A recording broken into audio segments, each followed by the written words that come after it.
दोस्तों आज बनेंगी गोश्त चिकन से ज़्यादा मज़ेदार बेसन की खंडियाँ। बेसन की खंडी जब हम बनाते हैं टूट जाती हैं। बेसन का मिक्सचर इतना स्टिकी होता है जिसको हैंडल करना मुश्किल हो जाता है। लेकिन आज मैं ऐसी परफेक्ट मेजरमेंट से आपको बेसन की खंडियाँ बताऊंगी। अगर आप बिगनर हैं, पहली बार भी खंडियाँ बना रहे हैं, सेम मेजरमेंट से एकदम परफेक्ट बनेंगी। ग्रेवी में एक ऐसा इंग्रेडिएंट डालेंगे, ग्रेवी गाढ़ी थिक और मज़ेदार बनेगी। मछली के सालन से ज़्यादा मज़ेदार बेसन की खंडियाँ बनाना शुरू करते हैं। बिस्मिल्लाहिर्रहमानिर्रहीम। अस्सलाम वालेकुम, मैं हूँ इरम कुकिंग बाइट्स में आपको वेलकम करती हूँ। कैसी है मेरी यूट्यूब फैमिली? उम्मीद है कि सब ठीक होंगे। बेसन की खंडियाँ बनाने के लिए सबसे पहले 2 कप बेसन लेकर इसको छानेंगे।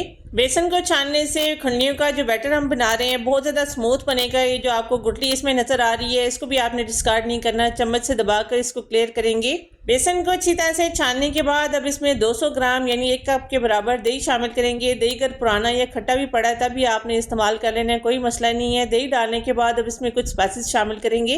1 टीस्पून पिसी लाल मिर्चें, 1 टीस्पून हल्दी पाउडर, 1 टीस्पून जीरा पाउडर, 1 टीस्पून धनिया पाउडर, 1 टीस्पून नमक, 2 चुटकी इसमें अजवाइन भी शामिल करेंगे। सारे स्पाइसेस डालने के बाद हाफ टेबल स्पून यानी 1 टीस्पून इसमें शामिल करेंगे अदरक और लहसुन का पेस्ट। इन सब के अलावा इसमें 4 टेबल स्पून बारीक कटा हुआ हरा धनिया भी शामिल करेंगे। धनिया डालने के बाद 3 कप इसमें पानी शामिल करेंगे।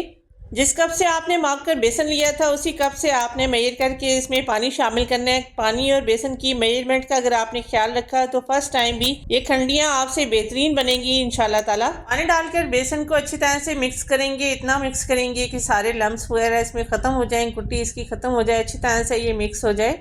इस स्टेज पर बेसन के कलर को इन्हेंस करने के लिए 2 चुटकी इसमें फूड कलर भी ऐड करेंगे। ये टोटली ऑप्शनल है, आप चाहें तो इसको स्किप भी कर सकते हैं। फूड कलर डालने के बाद इसको अच्छी तरह से मिक्स करेंगे। अब खंडवी की शेप बनाने के लिए किसी खुले बर्तन का इस्तेमाल करेंगे। कोई बड़ा थाल या ट्रे इसको आपने ऑयल से ग्रीस करके पहले से रेडी करना है। बेसन की खंडियाँ बनाने के लिए सबसे पहले पैन में 2 टेबल स्पून मस्टर्ड ऑयल शामिल करेंगे यानी सरसों का तेल। आप कुकिंग ऑयल या घी भी इस्तेमाल कर सकते हैं लेकिन सरसों के तेल में खंडियाँ ज़्यादा टेस्टी बनती हैं। बेसन थोड़ी देर रखने के बाद नीचे बैठ जाता है, एक बार दोबारा से आपने इसको मिक्स करके पैन में शामिल करना है। मिक्सर शामिल करने के बाद गैस फ्लेम ऑन करेंगे, फ्लेम को स्लो रखेंगे। स्लो फ्लेम पर इस तरह से चलाते हुए इस मिक्सर को पकाएंगे। फ्लेम अगर आपने हाई रखा बेसन का ये मिक्सर पककर जल्दी से गाढ़ा हो जाएगा और बेसन इसमें कच्चा रह जाएगा, इसलिए आपने बिल्कुल लो फ्लेम पर इसको पकाना है। कुछ ज़्यादा टाइम नहीं लगेगा इस मिक्सर को पकने में, तकरीबन 10 से 12 मिनट लगेंगे। स्लो फ्लेम पर ये मिक्सर थोड़ी देर पकने के बाद इस तरह से गाढ़ा होना शुरू हो जाएगा। बस आपने कॉन्टिन्यूसली चम्मच चलाते हुए इस बेसन के इस मिक्सचर को मिक्स करते जाना है और ये इस तरह से गाढ़ा होकर डो की फॉर्म में आ जाएगा। अब आप सोच रहे होंगे कि कैसे पता चलेगा कि खंडवी का ये मिक्सचर परफेक्ट रेडी हो चुका है। इसके पकने की एक निशानी होती है कि ये पैन को छोड़ना शुरू हो जाता है। बेसन के इस मिक्सचर को पकने में टोटल 10 से 12 मिनट लगे हैं। खंडियों का बहुत ही परफेक्ट सा ये मिक्सचर रेडी हो चुका है। पहले से ग्रीस की हुई ट्रे में इसको डालेंगे खंडियों के। अब इस गरम गरम मिक्सचर को स्पैचुला से सेट करेंगे।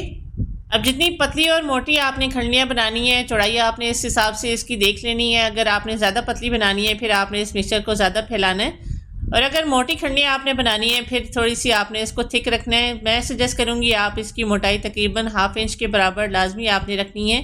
रेसिपी को देखते हुए यहाँ तक आ गए, इसका मतलब है वीडियो आपको पसंद आ रही है। रेसिपी अच्छी लगे तो एक लाइक आपने ज़रूर करना है। चैनल पर नए हैं सब्सक्राइब कर लीजिए। ये सब देखने वाले व्यूवर्स का बहुत शुक्रिया। खंडिया की डो सेट होने के बाद रूम टेम्परेचर पर आने का इसका वेट करेंगे। जब ये रूम टेम्परेचर पर आ जाए 10 मिनट के लिए आपने इसको फ्रिज में रखकर अच्छी तरह से ठंडा करना है। नेक्स्ट अब खंडवी का मसाला बनाने के लिए सबसे पहले पैन में ½ कप कुकिंग ऑयल शामिल करके इसको गर्म करेंगे। अब इसमें 1 कप प्याज का पेस्ट शामिल करेंगे। 2 बड़ी साइज़ की प्याज को रफली ग्राइंडर में काट कर डालेंगे। थोड़ा सा पानी डाल के इसका पेस्ट बनाकर शामिल करेंगे। अब लो मीडियम फ्लेम पर प्याज को आपने फ्राई करना है। प्याज को इतना फ्राई करेंगे कच्चा पानी इसका दूर हो जाए, प्याज में जो हल्की सी मिठास आती है वो ख़त्म हो जाए। 3 से 4 मिनट प्याज को फ्राई करते हुए हो चुके हैं, कलर इसका थोड़ा चेंज हो चुका है। अब 1 टेबल स्पून इसमें अदरक लहसुन का पेस्ट शामिल करेंगे। पेस्ट डाल के इसको पकाएंगे। थोड़ी देर आपने लहसुन अदरक को फ्राई करना है। कुछ देर लहसुन अदरक को फ्राई करते हुए जब इसकी स्मेल दूर हो जाए फ्लेम को स्लो करके इसमें कुछ स्पाइसेस शामिल करेंगे। 1 टीस्पून पिसी लाल मिर्चें, 1 टीस्पून हल्दी पाउडर, 1 टीस्पून जीरा पाउडर, 1 टेबल स्पून धनिया पाउडर, 1 टेबल स्पून नमक। इसके अलावा 1 टीस्पून इसमें कश्मीरी लाल मिर्चें शामिल करेंगे। ज़्यादा तीखी नहीं होती, सिर्फ कलर के लिए इसको इस्तेमाल करते हैं। पाउडर मसाले डालने के बाद थोड़ा सा पानी शामिल करके मसाले की भुनाई करेंगे। 1 से 2 मिनट तक मसाले को आपने अच्छी तरह से भूनना है ताकि कच्चे स्पाइसेस अच्छी तरह से कुक हो जाएं। अब इस स्टेज पर इसमें हाफ कप दही शामिल करेंगे। दही को आपने अच्छी तरह से फेंट कर शामिल करना है। दही जब आप डालेंगे मसाले में आपने फ्लेम को स्लो करना है। हल्का सा जब टेम्परेचर कूल डाउन हो जाए तब आपने इसमें दही शामिल करनी है, वरना मसाले के साथ दही फट सी जाती है, अच्छी तरह से मिक्स नहीं होती। दही डालकर मसाले को मजीद भूनेंगे, इतनी आपने भुनाई करनी है दही के अंदर जो पानी है सारा ड्राई हो जाए। मसाला भूनते हुए जब ऑयल इसका सेपरेट होने लगे 2 टेबल स्पून इसमें बेसन शामिल करेंगे। ये वो सीक्रेट इंग्रेडिएंट है जो ग्रेवी को थिक भी बनाएगा और टेस्टी भी बनाएगा। 2 टेबल स्पून आपने स्टेज पर बेसन इसमें डालकर इसको मिक्स करके भूनना है। बेसन डालकर 1 से 2 मिनट तक इसको भूनेंगे ताकि बेसन का कच्चा कच्चा जायका मसाले में ना आए। मसाले की अच्छी सी भुनाई करने के बाद अब इसमें पानी शामिल करेंगे। स्टेज पर मैं 1.5 गिलास पानी इस्तेमाल कर रही हूँ। आप अपनी मर्जी से हिसाब से ग्रेवी इसमें कम या ज़्यादा बना सकते हैं। पानी डालकर मीडियम फ्लेम पर इसमें एक बॉयल आने का वेट करेंगे। दूसरी तरफ खंडलियों की डो भी सेट हो चुकी है। तेज छुरी नाइफ की मदद से इसकी कटिंग करेंगे। आप किसी भी साइज किसी भी शेप में इसकी कटिंग कर सकते हैं। यहाँ पर मैं थोड़ी सी तिरछी डायमंड शेप में इसकी कटिंग कर रही हूँ। ना ये स्टिकी होंगी, ना ये छुरी के साथ चिपकेंगी, ना ये पैन के साथ चिपकेंगी। बहुत ही आसानी से आप इनको हैंडल कर सकते हैं। अगर आप मेरी इस रेसिपी को फॉलो करके फर्स्ट टाइम भी खंडियाँ बनाएंगे इंशाल्लाह परफेक्ट बनेंगे।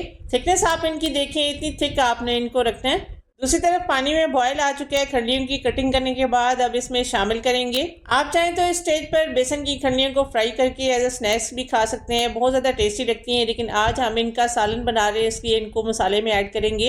मसाले में डालकर हल्का हल्का इनको मिक्स करेंगे। ना ये टूटेंगी ना ये बिखरेंगी। पकने के बाद भी इनकी शेप मेंटेन रहेगी इंशाल्लाह ताला। खंडियों को मिक्स करने के बाद खुशबू के लिए अब इसमें कसूरी मेथी शामिल करेंगे। हाफ टी स्पून के बराबर कसूरी मेथी क्रश करके डालेंगे, जिससे बहुत ही अच्छा सा खंडियों का जायका आएगा। अब सबसे आखिर में इसके ऊपर हाफ टी स्पून के बराबर गरम मसाला पाउडर भी स्प्रिंकल करेंगे। ये स्पेशल मेरा मिक्स गरम मसाला पाउडर है जिसमें जायफल और जावित्री सब शामिल हैं। गरम मसाला पाउडर डालकर स्लो फ्लेम पर कवर करके 5 से 7 मिनट के लिए पकाएंगे ताकि हर चीज़ मसाले में अच्छी तरह से असेंबल हो जाए। गोश्त चिकन से ज़्यादा मज़ेदार बेसन की खंडियाँ जब अक्सर हम बनाते हैं टूट जाती हैं। बेसन का मिक्सचर बहुत ज़्यादा स्टिकी होता है जिसको हैंडल करना मुश्किल होता है। लेकिन आज इस परफेक्ट मेजरमेंट के साथ बेसन की खंडियाँ आप जब बनाएंगे, बिगनर भी होंगे आपसे फर्स्ट टाइम भी ये खंडियाँ इंशाल्लाह परफेक्ट बनेंगी। बेसन की खंडियों का सालन जब आप खाएंगे आपको लगेगा जैसे आप मछली का सालन खा रहे हैं। गर्मा गर्म नान के साथ, चपाती के साथ, रोटी के साथ, चावल के साथ आप इसको सर्व कर सकते हैं। बहुत ज़्यादा ये टेस्टी बनती है। महंगा गोश्त चिकन सब्जी छोड़े, एक दिन ये मज़ेदार बेसन की खंडियाँ बनाएं। ये मज़ेदार बेसन की खंडियाँ आप भी ट्राई ज़रूर कीजिएगा। कमेंट करके मुझे बताइएगा कि बेसन की खंडियाँ आपसे कैसी बनी। रेसिपी बनाकर फीडबैक आपने ज़रूर देना है, मुझे आपके कमेंट्स का इंतजार रहेगा। यहाँ पर अपने व्यूअर्स, अपनी प्यारी बहनों से रिक्वेस्ट करूंगी, रेसिपी ज़रा सी भी अच्छी लगे तो लाइक ज़रूर कीजिएगा। चैनल पर नए हैं या पहली बार आई हैं सब्सक्राइब कर लीजिए। जज़ाकल्लाह। सो मिलते हैं अगली वीडियो में एक और नई अमेजिंग रेसिपी के साथ। तब तक के लिए अल्लाह हाफिज़।